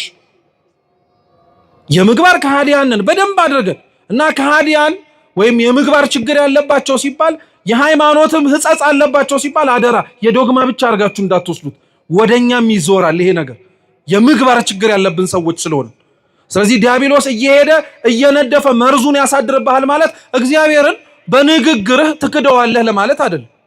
በአኗኗርህ እንድትክደው ያደርግሃል። አሁን የአብዛኞቻችን አኗኗር እግዚአብሔርን የሚሰብክ አይደለም። ከእውነት ይልቅ አድርባይነት የበዛበት ነው። ለእግዚአብሔር ከመኖር ይልቅ ለስጋችን መኖር የበጣበት ነው። ይሄ ሩቅ እኮ አይደለም። የእግዚአብሔርን ሕግ ከማክበር ይልቅ እኮ የሰው ዓይንና የሰውን ሕግ ለማክበር እኮ እንደዚህ ዘመን የደከምንበታለን። በሰው ፊት ከብረን ለመታየት ብለን የእግዚአብሔርን ሕግ የሻርንበት። ደግሞ እኮ የሚያሳዝነው በጣም የሚገርማችሁ ምን መሰላችሁ? የሰውን ሕግ አክብረው ከፍ ያሉትን ሰዎች እናከብራለን፣ የእግዚአብሔርን ሕግ ብለው የኖሩትን ሰዎች እንንቃለን። በጣም ነው የምንደንቀው እኮ እኛ ደግሞ በጣም ነው የምናሳዝነው። እየሄደ የሚናደፈው እባብ ዲያብሎስ ነው። ዲያብሎስ እየነደፈ ያሳደረባቸውን መርዝ የሃይማኖትም የምግባርን ችግር የነሐሱን እባብ ሰርተ ስትሰቅለው ትድናላችኋል። የነሐሱ እባብ ክርስቶስ ነው። የነሐሱ እባብ መርዝ የለውም ውስጡ ግን እባብ ነው አይደለም? ነው። የነሐሱ እባብ እኮ ተብሏል። ልዩነቱ ምንድነው? ይሄኛው እባብ መርዝ አለው፣ ያኛው እባብ ግን ምን የለው? መርዝ የለው። ያኛው እባብ የነደፈን ዲያብሎስ ነው። ይሄ የነሐሱ እባብ የሚባለው ደግሞ ክርስቶስ ነው። ክርስቶስ መርዝ የለበትም፣ ንጹሕ ባህሪ ነው። ምንም እንከን የለበትም፣ ምንም አይነት ችግር የለበትም። ያኛው እባብ ነድፎ ሲጥለን ይሄኛውን እባብ አይተን ግን እንድድናለን። ዲያብሎስ ያለ የሌለ ኃይሉን ጨርሶ ሲያዋርደን፣ እግዚአብሔር ግን ኃይሉን በሙሉ እንኳን ማሟጠጥ ሳይጠበቅበት እንኳን የሚያልቅም ኃይል የለውምና ክብር ይግባውና አይተነው ግን እንድንድን ማድረግ ይችላል። ይሄው የነሐሱን እባብ በዓላማ ላይ ስቀለውና የነሐሱን እባብ ሲመለከቱ ይድናሉ አለ። ይሄን የነሐሱን እባብ ግን በነገራችን ላይ እኛ አይደለንም። የነሐሱ እባብ ክርስቶስ ነው ያለው፣ ራሱ ጌታችን ነው። የዮሐንስ ወንጌል ምዕራፍ 3 ቁጥር 14 ላይ ሙሴ በምድረ በዳ የነሐሱን እባብ እንደሰቀለው ሁሉ የሰው ልጅ የተባለ ጌታችን ኢየሱስ ክርስቶስም ሊሰቀል ይገባዋል አለ። ክርስቶስ ራሱን የነሐሱ እባብ ነኝ አለ። አሁን የሚገርማችሁ ነገር ምን መሰላችሁ? ክርስቶስ የተሰቀለበት ይሄ የነሐሱ እባብ ከፍ ብሎ የታየበት መስቀል ለቤተ ክርስቲያን አርማ ብቻ አይደለም። ልብ ብላችሁ ስሙ ክርስቲያኖች። መስቀል ለቤተ ክርስቲያን አርማ፣ ምልክቷ፣ መገለጫዋ ብቻ አይደለም። መስቀል ሕይወቷም ጭምር ነው። ቤተ ክርስቲያን ለዛ ነው ተመስርታበታለች ራሱ ከሚባልባቸው ትምህርቶች መካከል አንዱ በአርብ ነው። ክርስቶስ በተሰቀለበት ከፍ ብሎ ለዓለም ርቃኑን በታየበት ዕለት ማለት ነው። ክርስቶስ የተሰቀለበት መስቀል ለክርስቲያኖች ምልክታችን ብቻ አይደለም፣ ምልክታችንም ነው፣ ሕይወታችንም ጭምር ነው። ለዛ ነው እኮ አምላካችን በወንጌል ላይ ማንም የኔ ሊሆን ከኔም ጋር አብሮ ሊኖርና ሊከተለኝ የሚወድ ካለ ምኑን ተከትሎ ይከተለኛል? መስቀሉን ተከትሎ መስቀሉን ተሸክሞ። ይሄ ማለት መስቀሉ ራሱን ተሸክሞ ይከተለኝ ማለት ነው አይደለም። መስቀሉን ተሸክመ ተከተለኝ ማለት በመስቀሉ ላይ የተሰበከልህ ያየኸው የተማርከው ነገር አለ። ምን እውነት፣ ምን ፍቅር፣ ምን ይቅርባይነት፣ ምን ደምን ለእውነት ማፍሰስ፣ ምን ለበደሉ ዝቅ ብለህ መጸለይ፣ ምን ለእግዚአብሔር ብለህ እርቃንህን መታየት፣ ምን ብዙ ጠላቶች ጥቂት ወዳጆች እንዳሉ አይተሃል። ይሄንን ሁሉ ይዘህ ተከተለኛል። ይሄ ማን የማይከብደዋል? በዚህ ዓለም ሁሉ መወደድ ነው እንጂ ማን መጠላት የሚፈልጋል? ተጠልተን ያደርንባቸው እኮ ምሽቶች እያለቀስን ለምን ጠሉኝ ያለበት ነው። ሰው ሲጠላህ እንዲህ ከተንገበገብክ እግዚአብሔርም ሊያዝንብህ እንደሚችል ተንገብግበህ መቼ ነው ያለቀስከው? መቼ ነው ያነባኸው? በመስቀል ግን ያየነው እሱ ነው። ብዙዎች ጠልተውት ነበር፣ ጥቂቶች ክርስቶስን ወደውታል። እርሱ ለበደሉት ይቅርታ ሲለምን ሲጠይቅ ምህረት ሲያሰጥ አይተናል በደንብ። መስቀልህን ተሸክመ ተከተለኝ ማለት ይቅርታ ይዘህ ተከተለኝ። ስለ ፍቅር ሲል እንደ ሞት አይተናል። ማን ስለ ፍቅር የሚሞት አለ? እንደ አፉ ካልሆነ በቀር እንጂ አፉ ለሚወዳት ሴት ኧረ እንኳን መስቀልን መሸከም ይቅርና እቸነከርልሻለሁ እኮ ነው የሚለው። ሲወድ ሰው እውር ነው የሚሆነው። በቃ እቸነከርልሻለሁ፣ እቃጠልልሻለሁ፣ ምን ተሸክም ይማል አንቺንም እሸከምሻለሁ ይላል እኮ። በጣም እኮ ነው የሚገርመው። እንደው ይሄንን እውር የሆነውን ፍቅራችንን ለእግዚአብሔር ምን አለ ብንሰጠው? ለሱ እውር ብትሆንለት። ታውቃላችሁ አንዳንድ ፍቅር አለ ብላይንድ ላቭ የሚባል በቃ እውር የሆነ ፍቅር ምንም አያሳየም። ምን አለ ክርስቶስን እንደዛ መውደዱን ቢሰጠን። በቃ እውር ሆነን ሰደቡን አልሰደቡን፣ ተናገሩን አልተናገሩን፣ ምን አሉን አላሉን፣ ምንም ሳንጨነቅ እሱንና እሱ ብቻ ለማስደሰት ትሞክር። ቅዱሳን እኮ የበለጠን በዚህ እኮ ነው። ክርስቲያኖች ቅዱሳን የከበሩት እኮ በዚህ እኮ ነው። እግዚአብሔርና እግዚአብሔርን ብቻ ስላሉ የናቋትን ዓለም መልሶ ሰጣቸው። አሁን አንተ የናቃትን ዓለም ብቻ እያልክ ስለሆነ እንዴት እግዚአብሔርን ታገኘዋለህ? ሁሉንም ነገር ስለ እግዚአብሔር ብለህ ተወው። ስለ ሁሉም ብለህ የተውክለት እግዚአብሔር መልሶ ሁሉን ይሰጣል። ግን ምን አለበት እኛ ምንም የመስቀሉን ሕይወት መኖር አልቻለም። ይሄ ደግሞ አይደለም። እኔ በጣም የሚገርመኝ ነገር ሌላ ልንገራችሁ። ሁላችንም ስለተሸከምነው መስቀል ከባድነት እናውቀዋለን። ማንም የኔ መስቀል ቀላል ነው የሚል ሰው አለ? የተሸከማችሁት ሕይወት ቀላል ነው ከባድ ነው? ራሳችሁ ታውቁታላችሁ እኮ። መታችሁ ቤተክርስቲያን ከበደኝ ያላችሁበት ጊዜ የለም? አንሳና ውሰደው በቃኝ ያላችሁበት ጊዜ የለም? አለ። የሚገርመው ምን መሰላችሁ? ያንተ የተሸከምከው መስቀል ከባድ እንደሆነ እያወቅ ለምን ሌላው የተሸከመው መስቀል ላይ ተደረበህ እንዲከብደው ታደርጋለህ? አብዛኞቻችን በጣም የምናሳዝነው እንደ ክርስቲያን ይሄ ነው። አንተ ራስህ ከብዶ ያለ ሸክም እያለ ለምን ሌላው እንዲከብደው ሸክም ትጨምርለታለህ? መች አነሰው? መች መጠላት፣ መች መገፋት፣ መች መሰደብ፣ መች መኖር አነሰው? አብዛኞቻችን እኮ እንደዚህ አይነት አኗኗር ነው ያለን። መስቀሉን ተሸክመን የምንጓዝ እንመስል ይሆናል እንጂ ሌላው የተሸከመው መስቀል ላይ የኛንም እንደረብበታለን። አንተም ተሸከመው ብለን ይሄን በምን እናውቃለን? በነፍስ አባቶቻችን ንስሐ ልንገባ የምንመጣ ሰዎች ይዘን የመጣ ነው መስቀል አለ። በቃ ከብዶን ከአቅማችን በላይ ሆኖብን ለአባቶቻችን እናሸክምና በሉ እናንተ ተጨነቁበት እኔ ስጨነቅ አልገኝም ብለን እንሄዳለን። እንደዛ ብሎ ነገር የለም። አንተም ማብረት ትጨነቃለህ፣ አንተም ማብረት አለቅሳለህ። የሌላውን ሸክም ሳያንስ ስንቶቻችን ሸክም ጨመርን እኮ ስንት ሰው ላይ። በጣም ነው የምናሳዝነው በእውነት በጣም በጣም መስተካከል አለብን በእውነት ክርስቲያኖች። እያንዳንዳችን የራሳችን መስቀል አለን። እሱን መሸከም እንደከበደን እሱን መሸከም አቅቶን እየተንገዳገድን መሆንን እያየን እንዴት ለራሳችን ማዘን ይከብደናል? እንዴት ሌላውን አይተን እገሌም እኮ ከብዶታል ላግዘው አይባልም? በፍጹም በፍጹም። መስቀላችን አብዛኞቻችን ከብዶናል። ያከበደብን ግን መስቀሉ እርጥብ ስለሆነ አይደለም፣ እኛ ሌሎቻችን ሌላ ሸክም እየጨመርንበት ስለሆነ ነው። ስንቱ ሰው ላይ አንድ ሰው ነው ይባላልና በጣም መስቀሉ የተሸከመው በህይወቱ ከበደው፣ በቃ ከአቅሙ በላይ ሆነበት እና ሁሌም ማታ ማታ ሲተኛ ይጸልያል። አምላኬ ከብዶኛል፣ በቃ ጭንቅ ነው፣ መከራ ነው፣ የተሸከምኩት መስቀል አንተን የማይበት ሳይሆን ጭራሽ የማማረርበት ሆነብኝና ይበቃኛል እያለ መናገር ጀመረ እና ብዙ ዘመን ጸለየ። እንደዛ ምንም ግን ለውጥ የለም። መስቀሉ እንደከበደው ነው ሁሌም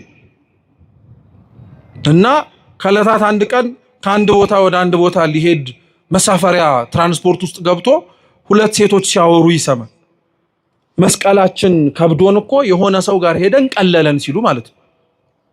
እና ወሬውንም አላስጨረሳቸውም። ወሬውን እነሱ መሃል ላይ ገብቶ አልበጠበጠም። የተናገሩትን ሰማ። አድራሻው የት እንደሆነ ሳይጠይቅ ሲያወሩ አዳመጠ። ከባሱ ወረደና መስቀል ይቀልልኛል ብሎ ያሰበበት ቦታ መሄድ ጀመር። ሄደ። ሱቅ ነው። ሱቁን አንኳኩቶ ገባ። ሲመለከት ሱቁ በሙሉ መስቀል በመስቀል የተለያየ መስቀል ነው። የወርቅ አለ፣ የብር አለ፣ የነሐስ አለ፣ ትልቅ አለ፣ ትንሽ አለ፣ ሁሉም የተለያየ መስቀል። ወደ ሰውየው ተጠጋና ምን ልታዘዝ ሲለው አይኔ መስቀሌ ከብዶኝ ከአቅሜ በላይ ሆኖብኝ ልለውጥ ነው የመጣሁት አለ። ትችላለህ፣ ምንም ችግር የለውም። በምንድን ነው መለወጥ የምትፈልገው? አሁን ነው ወይስ ነገ ነው? አይ አሁን ነው መለወጥ የምፈልገው አለ። እንግዲያውስ አንተ ምረጥ አለ። መቼም ያው ውስጥ ያለው ሻጭ እኮ ከሱ በላይ ስለ መስቀሎቹ ያውቃል አያውቅም? ግን እሱ መርጦ ካሸከመው በኋላ ደግሞ የከበደኝ አንተ ነኝ እንዳይለው ነው። አንተው ራስህ ምረጥ አለ። በቃ ሰፊ አዳራሽ ስለሆነ ያየው መስቀል የለም። አንዳንድ መስቀሉን አነሳ፣ ወርቅ መስቀል አነሳና አየው። ሲሸከመውም ቀላል ነው እና ሲያየውም ደግሞ ምንድነው ወርቅ ነውና አይ መስቀል ጥሩ ነው አለ። አንዳንዶቻችን መስቀላችንን ይሄ የምንደምቅበት መስቀል የሚመርጥ ክርስቲያን አለ። ጾር እኮ ነው ማርያምን በሽታ የሚደምቅበት ማለት ከፍ ብሎ መታየት የሚፈልግበት መስቀል አለ። በቃ ይሄ ሲሰቀልም ተሰቀልኩልህ ማለትን እኔ እኮ እንደው አይን ነገር ብዬ ነው እንጂ እኮ ስንቱን ዋጋ ከፍዬ መሰለህ እዚህ የመጣሁት ምናምን ብሎ የተሰቀለበትን መስቀል ለእግዚአብሔር የከፈለለትን ዋጋ ከሱ ሳይሆን የሚፈልገው ስጦታውንና ሽልማቱን ከሰው የሚፈልግ ሰዋል። እና አንዳንዶቻችን አብረቅራቂ መስቀል እንፈልጋለን። መግባት የማይጠበቅብን ቦታ እንገባለን። ሰው እንዲያየን እኮ ነው። የሆነ የማይቻል አይነት ስራ ስንሰራ አይተን ሰው እንዴት ያለ እንደው ደግ ሰው እኮ ነው እገሌ እንድንባል የማትችለውን መስቀል ለመሸከም የምትገባ ሰው አለ። ሲያየው ወርቅ ነው ተሸከመው፣ ግን ደግሞ የተሻለ እኮ መስቀል ሊኖር ይችላል አለ። ምክንያቱም ያ ሰውዬ እንዳለው ከሆነ አንድ መስቀል ነው ይዞ የሚወጣው። ወርቁንም ብሩንም ምናምን የሚያጌጥበትንም ቀላል የሆነውንም ይዞ መውጣት አይችልም። ስለዚህ ከወርቁ በላይ እኮ ሌላ መስቀልም ሊኖር ይችላል ብሎ ፈለግ ሲያደርግ አንድ ግድግዳው ላይ በጣም የሚያምር መስቀል አይ። ከወርቁም ይበልጣል፣ በጣም ነው የሚያምረው፣ እጅግ ውብ የሆነ መስቀል። ይሄን መስቀል ላይ መረጥኩታል። አልተሸከመውም ራሱ እኮ ዝም ብሎ ግድግዳው ላይ ይሄ መስቀል የኔ መስቀል ነው፣ እሱን መስቀል ስጠኛል። አራታው ሌሎቹ ማየታ በፍጹም እሷንና እሷን መስቀል እንደምፈልገው አውረድልኛል። እሺ አንተን መስቀል አምጣዋል። የራሱን መስቀል ተሸከመው ሰውየው ያንን መስቀል አወጣና ሰጥ። ከዛላ ሲሸከመው ያኛው ሰውዬ ይሄ በጣም ጥሩ ነው ምናምን አለ። እውነት ጥሩ ነው አለው። አዎ በጣም የምትገርም ሰው ነህ አለው። ምኑን ሲለው ያመጣው መስቀል ነው የተሸከምከው መስቀል እኮ ተመሳሳይ ዋጋ ነው ያለው፣ ተመሳሳይ ክብደት ነው ያለው። ጭብጡ ምን መሰላችሁ? እንድትሸከመው የተሰጠ መስቀልና ያማረክበት መስቀል በአቅም የተሰጠ ነው። ባይሆን ኖሮ ደርምሶ ትሞት ነበር። ያማረርነው መስቀል አልገደለንም እኮ ይኸው እስካሁን ተሸክመ ነው አይደል እንዴ? ቢያቀትህ ኖሮ እኮ ይሄው ያማረከው መስቀል ተሸክመው ይገልህ ነበር፣ ይገልን ነበር፣ ይሰብረን ነበር። ስለዚህ የሌላውን መስቀል ማንመኝ ከእንትን መከራ ያኛው መከራ ይሻላል አትበል። ለአንተ የተሰጠ መከራ መስቀል ይሄ ነው በቃ። እሱን ይዘህ ብቻ ክርስቶስን ለመምሰል ሞክር። እሱን ይዘህ ብቻ ላለመውደቅና እሱን ብቻ ይዘህም ደግሞ ላለመንበርከክ ሞክር። ከአቅም በላይም ሆኖ ልትንበረከክ ትችላለህ። መስቀል ከብዶ ከአቅም በላይ አስጨንቆ ማናችንም ይከብደን። የዚህን ጊዜ ላይ ክርስቲያኖች እንዲህ ብላችሁ ጸልዩ። አቤቱ ጌታ ሆይ በሉ እኔንም መስቀሌንም እባክህ ተሸከመን። ለአንተ ነው እንጂ መስቀሉ የከበደው ለእግዚአብሔር አንተንም መስቀሉንም መሸከም ይከብደዋል? አምላካችን ቅዱስ እግዚአብሔር እውነት ይህንኑ መስቀል ተሸክመን እሱን መስለን የምንኖርበትን ሕይወት ይስጠን። የሰማነውን በልቡናችን ሰሌዳ ይጻፍልን። ወስብሐት